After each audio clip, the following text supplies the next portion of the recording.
સૌજીભાઈ ધોળકિયા, આદરણીય સૌજીભાઈને વિનંતી કરીએ પધારો અને આ મહોત્સવ નિમિત્તે આપના પ્રેરણાદાયક પ્રવચન દ્વારા અમારા ગામના યુવાનોને પ્રેરણા આપો, ભક્તોને પ્રેરણા આપો. તો પધારે સૌજીભાઈ ધોળકિયા, હરિકૃષ્ણ એક્સપોર્ટ્સ, સુરત.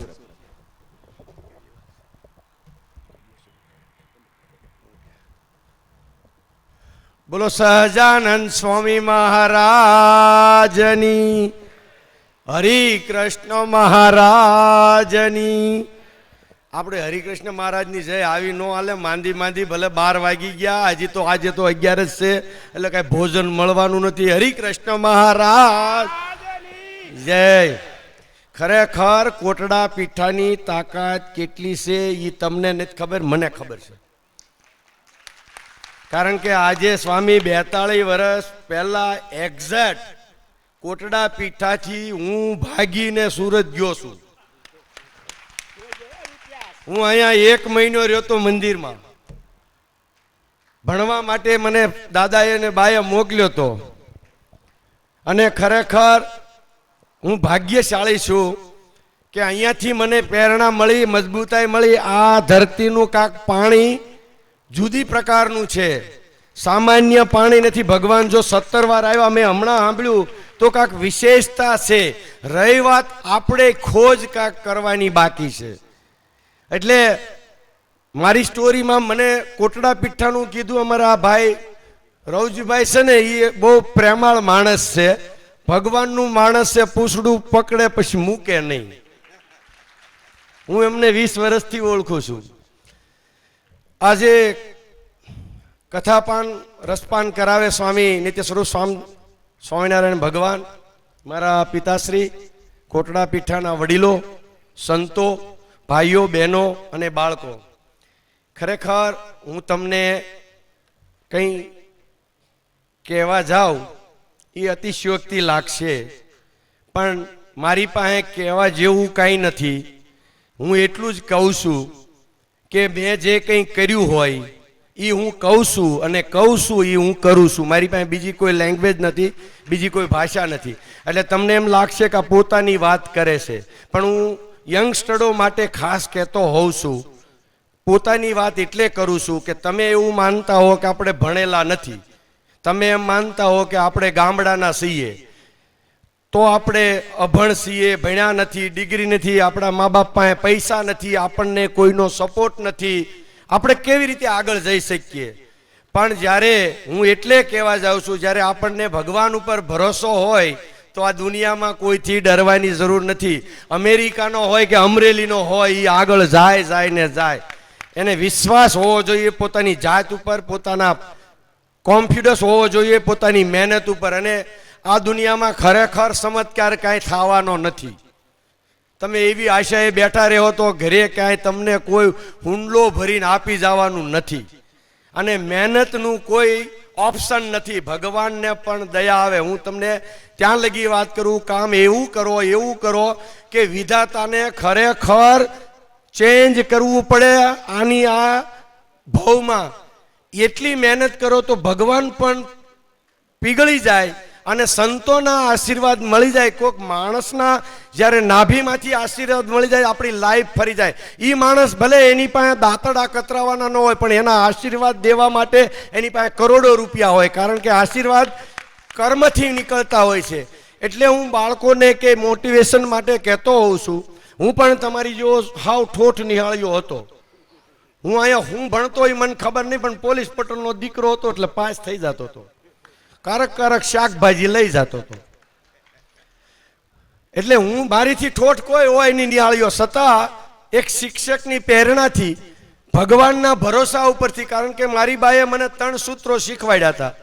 અને હર કોઈને માની બહુ લાગણી હોય, અને મા ઉપર બધાને પ્રેમ હોય, અને મા એનું કોઈ ઓપ્શન હોતું નથી. ગમે એવો દીકરો તો કે મારો દીકરો તો ડાયો રોજ કોકના ખીલા ઉપાડી આવે તો એ મા તો કે મારો દીકરો બહુ ડાયો.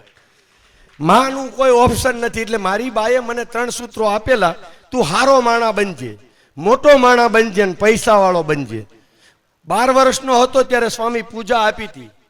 આ પૂજાએ મને હું ફાયદો કરાયો એ હું તમને કહેવા જાઉં. રોજ એ સવારે હું પૂજા કરતું. પૂજામાં ખરેખર 12 વર્ષમાં આપણે કાંઈ ભણવામાં કાંઈ નહીં, કાંઈ જનરલ નોલેજ નહીં, કોઈ લોજિક નહીં. હવે પૂજામાં તો આપણે શું કરતા હોય ખબર નહીં, ભગવાન ખોલીને બેસી જાતો. પણ મારી બાએ મને હું કામ પૂજા આપી છે એ રોજ યાદ આવતું હતું. મારે હું, મારો પરિવાર શું છે, મારો ધર્મ શું છે, મારી ફરજ શું છે, મારે શું કરવું જોઈએ, આ મને રોજ સવારે યાદ અપાવતી આ પૂજા. પૂજાએ મને કેટલો મોટો ફાયદો કરાવ્યો છે એની કોઈ લિમિટ નથી. જો એમાં ગહેરાઈથી સમજવા જઈએ તો હળવે હળવે હળવે હું ફોરેન જતો થયો, દુનિયા જોતો થયો, પણ મને ગર્વ છે કહેતા, મને આનંદ છે કે કહેવાતું કોઈ પણ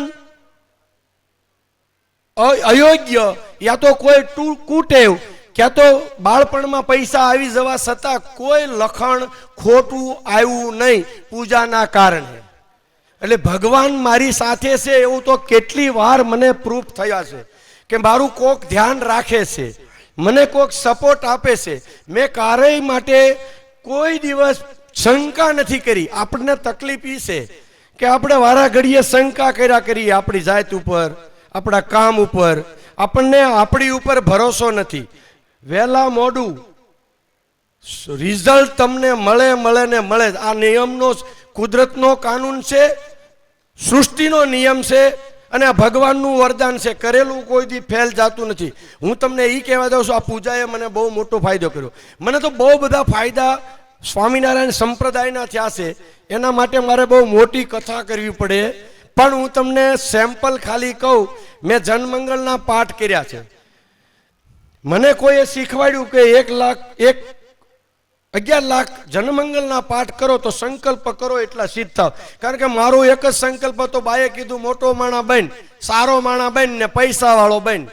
હવે પૈસા વાળો ને હારો એમાં બહુ લેવા દેવા નથી. કાંઈ લખણ હરખા રહેવા જોઈએ ને. પૈસા આવ્યા પછી પૈસા આવે એટલે આખું છે ને પેકેજ હારે આવે છે. પૈસા એકલા નથી આવતા, અપલખણ ઘણા બધા જથ્થા બંધ હારે આવે છે. એને નીંદીને રોજ કાઢવા પડે છે અને જાત ઉપર ધ્યાન રાખવું પડે છે. એમ મારું લક્ષ્ય હતું હારો માણા બનવાનું, મોટો માણા બનવાનું, નામાકિંગ બનવાનું, પૈસાવાળા બનવાનું. એટલે મેં શોધ ચાલુ કરી. પણ મને અમારા ગોપાળભાઈએ કીધું અને શીખવાડ્યું કે તું 11 લાખ પાઠ કર જનમંગળના, તું સંકલ્પ કરે એટલા સિદ્ધ થાય. મેં કીધું શું વાત છે? સાચી વાત. ગોપાળભાઈને હું મારા મોટા ભાઈ માનું, વડીલ માનું, બહુ સત્સંગી વર્ષોથી. એટલે હું ઈ કે 100% માનું. મેં કીધું સાચી વાત. મેં કીધું તમે કેમ નથી કરતા? આપણી પાસે તરત તર્ક આવે ને તો તમે પૈસાવાળા થઈ જાવ ને, વારા ઘડીએ નુકસાન કરે ને વારા ઘડીએ કમાઈને પાછા વૈયા જાય. તમે કે હું નિષ્કામ ભક્તિ કરું છું. મેં કીધું નિષ્કામ ભક્તિ ને સકામ ભક્તિ હું?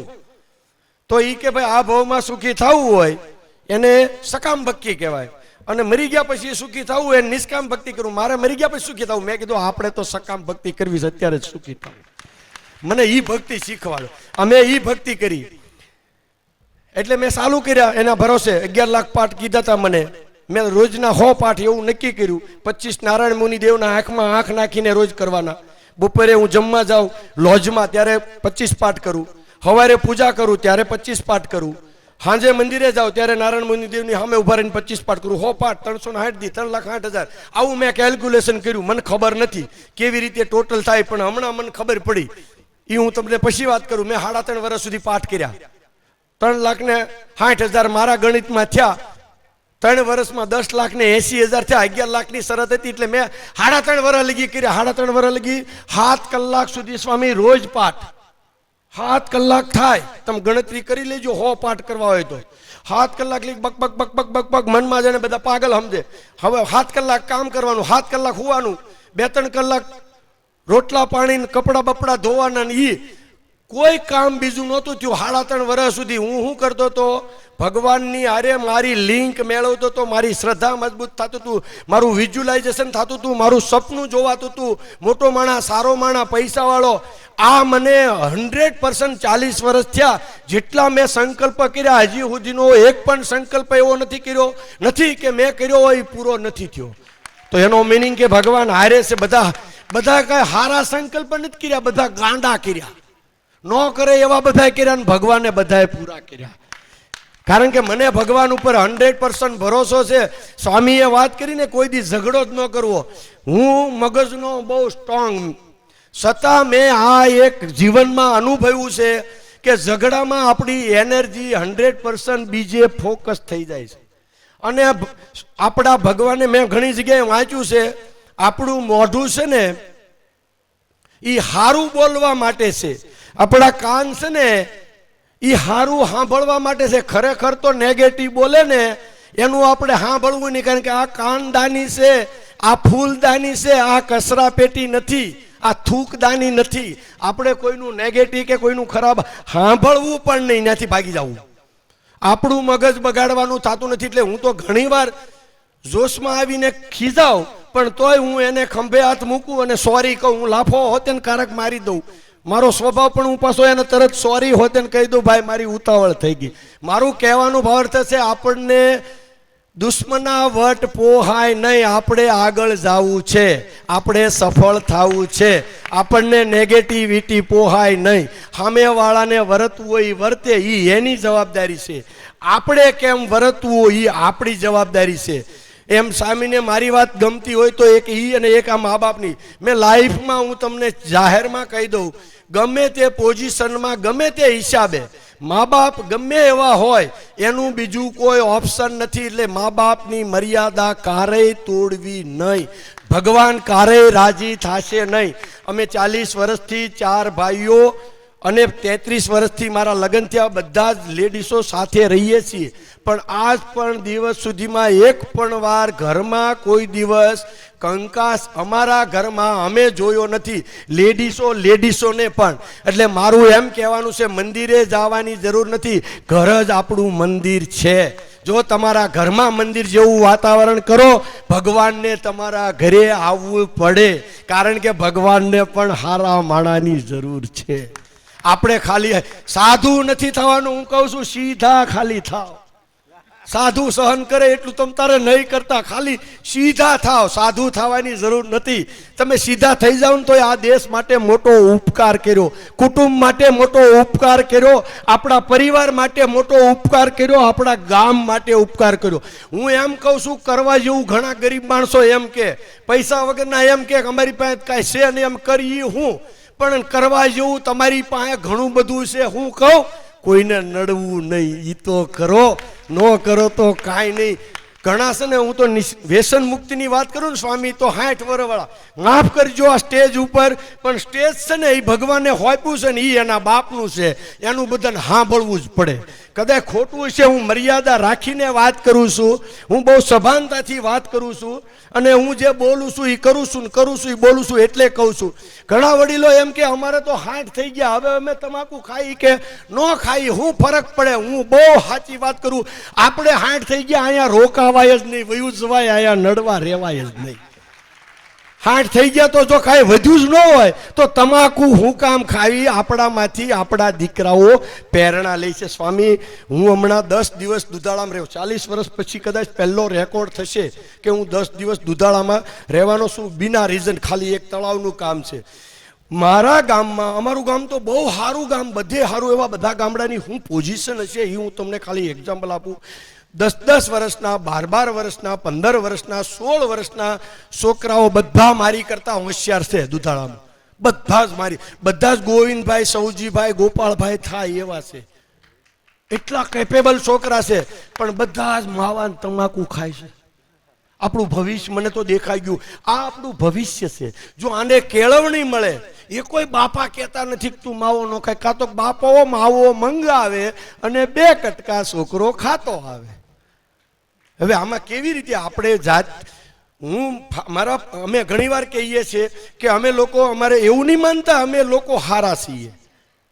અમારી અરે અમારા મા બાપે એડજસ્ટમેન્ટ કર્યું છે. એને ગમતું બધું નહીં થતું હોય, એને તો ખાલી એટલું જ ગમતું છે કે અમે એને ગમી છીએ, એટલે અમને એ બધો જ સપોર્ટ આપે છે. એને ન ગમતા ઘણા કામ થતા હોય છે, પણ મા બાપે અમારા માટે બધા જ એના સપના ઝીરો કરી દીધા, ને દીકરાના સપના એ જ એના સપના કરી દીધા.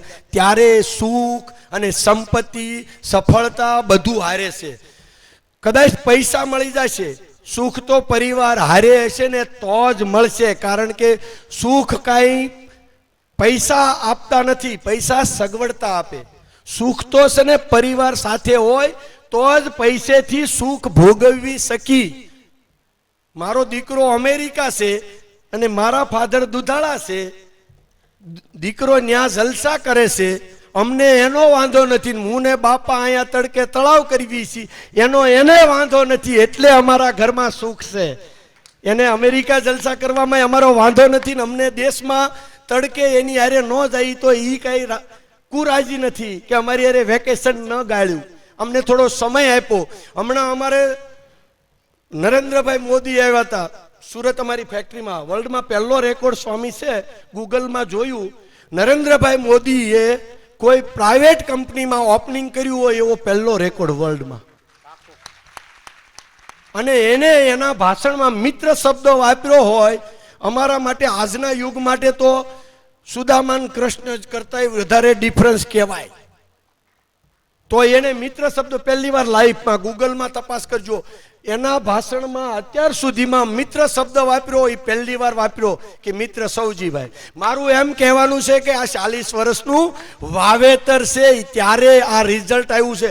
ઇન્સ્ટન્ટ કાંઈ મળી જવાનું નથી, એના માટે મહેનત કરવી પડશે. લાયકાત અમારા દાદા કહેતા, અમે ઘણીવાર બધા મોટા માણા હોય, હારા માણા હોય, એને બહુ રિક્વેસ્ટ કરીએ, ભાઈ મારા ઘરે આવો ને ફલાણું ને ઢીકડું. દાદા એમ કે તું લાયકાત કેળવે એટલે તારા ઘરે બધા આવશે, તું પેલા તારી લાયકાત ઊભી કરી. એમ આપણે પેલા આપણી લાયકાત ઊભી કરીએ. આપણે બેસ્ટ દીકરો જોતો હોય તો બેસ્ટ દાદા બનવું પડે, બેસ્ટ ફાધર બનવું પડે. બેસ્ટ ફાધર જોતા હોય તો આપણે બેસ્ટ દીકરા તરીકે હોઈએ તો આપણે બાપાને બેસ્ટ ફાધર તરીકે જોવા જોઈએ, અને બાપા હોઈએ તો દીકરાને બેસ્ટ ફાધર તરીકે જોવા હોઈએ. દીકરા છીએ તો આપણે એક બેસ્ટ દીકરો બનવું પડે. બેસ્ટ દીકરો હોય ને એ જ બેસ્ટ ફાધર બની શકે, અને બેસ્ટ ફાધર હોય ને એ બેસ્ટ લીડર બની શકે, અને બેસ્ટ લીડર હોય ને એ બેસ્ટ નાગરિક બની શકે, અને બેસ્ટ નાગરિક હોય એ જ સમાજનું ભલું કરી શકે. જે કોઈ ઘરમાં કોઈનું પોતાનું ભલું ન કરતો હોય એ કોઈ દી સમાજનું ભલું ના કરી શકે. એવા વ્યામમાં રહેવાની જરૂર નથી. જે પોતાની કુટેવ ન છોડતો હોય એ કોઈ દી સમાજની કુટેવ ન છોડે કોઈ દિવસ. એમાં કોઈ દી શંકા કરવાની જરૂર નથી. હાવ દીવા જેવા ગણિત છે, એક ને એક બે. મારી પાસે બીજું કાંઈ આવડક નથી, મારી પાસે બીજું કોઈ લોજિક નથી. હું કાયમિક માટે કહું છું કે મારામાં કંઈક આવડક નથી, પણ મને એટલી જ ખબર છે કે કોને ખબર પડે છે. મને કાંઈ ખબર પડતી નથી, મને એટલી જ ખબર પડે કે ખબર કોને પડે હું એને કામ સોંપી દઉં છું. હું મારી માથે લઈને કાંઈ ફરતો નથી. મને બેસ્ટ દીકરા મળ્યા છે કારણ કે હું એને બેસ્ટ કાકા તરીકે ને બેસ્ટ ફાધર તરીકે કે બેસ્ટ મોટા બાપુજી તરીકે હું એને પુરવાર થાઉં છું. જ્યારે આપણે બેસ્ટ હોય ને દુનિયાનો કોઈ માણસ આપણું અહિત ના કરી શકે ને આપણને કોઈ દિવસ કોઈ નડી ન શકે. નડે ટેમ્પરરી, પણ એ પેટ ભરીને પસ્તાય. મારું કહેવાનો ભાવાર્થ એ છે કે હું કાયમિક માટે લોકોને કહું છું. મારી બાને ઘણી વાર કહું, બાનો સ્વભાવ મેં તમને કીધું એ તો બા છે. મને એમ કે તું બહુ પૈસા વાપરી નાખે, અને આ બધાની બા આમ જ કે મારો દીકરો ભોળો છે. બધા આમ જ કે હું એને એમ કહું પૈસા હું એટલે વાપરું છું કે મારે વધારે જોઈએ છે. હું તો ઇન્વેસ્ટમેન્ટ કરું છું. હું સેવા એટલે કરું છું કે મારે વધારે સેવા ભાવી સેવા જોઈએ છે. હું માન એટલે આપું છું કે મારે માન જોતું છે. હું બિઝનેસમેન પાકો છું. હું ખોટું ઇન્વેસ્ટમેન્ટ કરતો નથી. હું હારા દાણા હાચા દાણા એટલે વાવું છું કે મારે ફજલ હારી જોઈએ છે, ઉતારો હારો જોઈએ છે. આપણે ઓછું ખપે નહીં અને ઓછું દેવું પણ નથી. સમજણ હોય તો સમજણ, સમય હોય તો સમય, પૈસા હોય તો પૈસા, મહેનત હોય તો મહેનત. કાંઈ ન દેવા જેવું હોય ને તો સહન કરવાનું તો છે જ આપણી પાસે.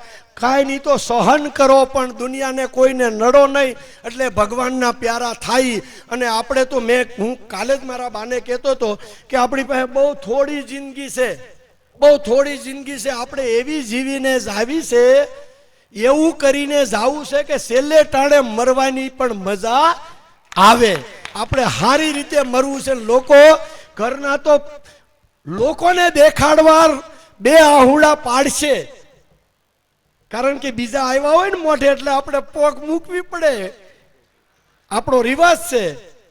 જ્યારે ઉઠાવે ત્યારે પોક મૂકવી પડે, ત્યાં બાળે ત્યારે પોક. હવે એટલે રોવું ન આવે તો રોવું કેમ? બાપો દેવું કરીને ગયો હોય એની વાય દેવાનું રોવું કે એનું રોવું? પણ આપણા રિવાજ છે. પણ હું એમ કહું, કોઈ ઘરે બેઠો બેઠો વગર ઓળખીતો રોવો જોઈએ. એને જીવ્યા કહેવાય, એને દીધું કહેવાય. ભગવાનની દયાથી અને સંતોના આશીર્વાદથી ભગવાને અમારા ઉપર એક્સ્ટ્રા ઓર્ડિનરી કૃપા કરી છે. અમે કાયમિક માટે પ્રાર્થના કરીએ છીએ, મીઠી નજર પણ કોઈને ન લાગે. હું બાળકોને પણ કહું છું, જેટલી સફળતા મળે, સ્વામીએ બહુ સરસ વાત કરી, જેટલી સફળતા મળે છે ને એટલી ભગવાન પરીક્ષા લે છે. અમારો દીકરો સટકી તો નહીં જાય ને, અમારો દીકરો ફરી તો નહીં જાય ને.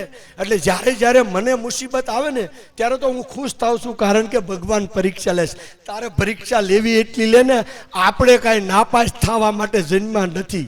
તમારે જે કરવું હોય એ કરજો, જેટલી પરીક્ષા લેવી હોય એટલી લેજો, આમાંથી પાસ થવું છે. આવા સંકલ્પ સાથે ક્યારે પણ હતાશા નથી, ક્યારે પણ નિષ્ફળતા મળી, કોઈ દિવસ હિંમત હાર્યા નથી. હું તો મારા દીકરાને બધાને કહું, કાયમિક માટે મારે બધા કહે ને એટલે 12મામાં હું એમ કહું, બેટા તું ભણવામાં ધ્યાન રાખને. તો કે તમારે પાસ થવા હારે કામ છે ને, હું પાસ થઈ જાય પછી શું છે? હું કહું, ભાઈ દીકરા, હું બોલકો માણા, ગામમાં કહું તું નાપાસ થાત, મારીને તારી બેયની ઘટે, તું થોડુંક ધ્યાન દે. એ કે હું પાસ થઈ જઈશ. એમ મને કદાચ નાપાસ થયો હોય ને તો હું એમ કહું, કેટલા ટકા આવ્યા? 45. અરે બહુ આવ્યા, 35 મને તો આશા હતી. આપણે કોઈને મોટિવેશન કરવા થોડું, હું મારા બાપા ઘણીવાર ન માને, તમને એમ હોય કે એવું નહીં માનતા, મારું ન માને, ત્યારે હું કેમ ખુશ થાવ ખબર? મારા બાપા છે એમ થોડા માની જાય? કરક દીકરો ન માને તો હું પાછો એમ વિચારું, દીકરો કોનો? આપણો. એમ થોડો માને? આપણે તો જલસા કરવાના થાય છે, આપણે તો પોઝિટિવ રહેવાનું થાય છે. દુનિયાને, સમાજને, સોસાયટીને જેમ વ્યવહાર કરવો એમ કરો.